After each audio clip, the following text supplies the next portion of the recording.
Hi, Zach Dobson here with another Friday photo tip. This week I'm going to talk about shooting sports action. I think the biggest mistake for novice sports photographers is forgetting fundamentals. So people get so focused on action and getting the big plays that all the good light and composition and things like that just go right out the window. So don't chase the action every play. Find a few nice spots where the light is good or where there's a clean background and wait for the action to come your way. With good composition, you can use other players or objects to frame up the action. Get tight in on details and really move yourself, move your body to a good position. Don't rely upon your zoom. That reason will become more clear a little bit later. Angles are important. Are you at a spot where you can see people's eyes? That really gives a lot more impact in an image when you can see the look in somebody's eyes. So, you don't want to just be standing at your regular height. It helps to crouch down or kneel down so you're a little bit lower than the athletes, and then you can see upwards into their face a little bit better. Also with angles, getting a nice clean background helps the action pop because the background doesn't get distracting. So, look for spots where there's maybe a blank wall, or you can change your angle and get up high and shoot downwards, and that way the field or the floor acts as the background. You can get down really low and shoot up high, and that way the ceiling works as the background. Also, it's easy to just kind of get in one spot, with something like basketball where you camp out under the hoop and you're just kind of shooting that action under the hoop.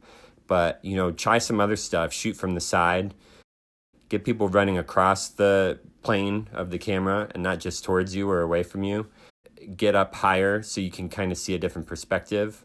I get a lot of questions too about freezing action. As a general rule of thumb, I try to shoot at least 1/500th of a second or faster.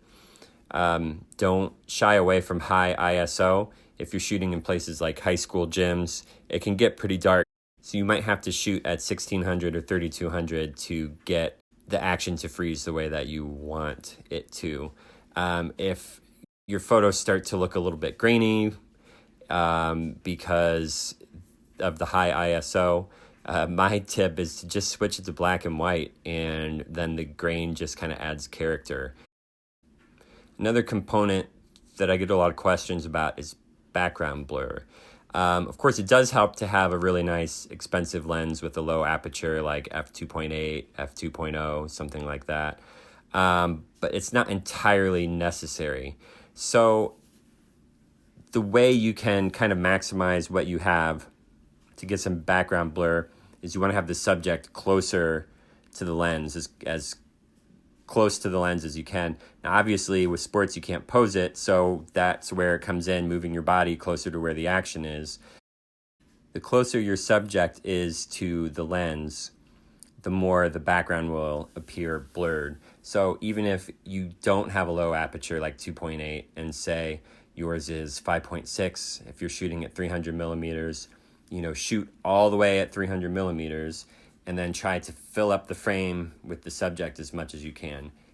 Be in a position where they're as close as they can be to the lens, and that will help get more of the background blur that you're looking for. So that's just a few ideas about how you can improve your sports action photography. If you have any questions, leave a comment and I will answer them here. If you found this tip helpful, please be sure to share it. If you're out testing any of these things this weekend, shooting some sports, then use hashtag ZDP Photo Challenge. I'll be sure to like, comment, share in my stories the results that you're getting. So thanks for stopping by and keep it real.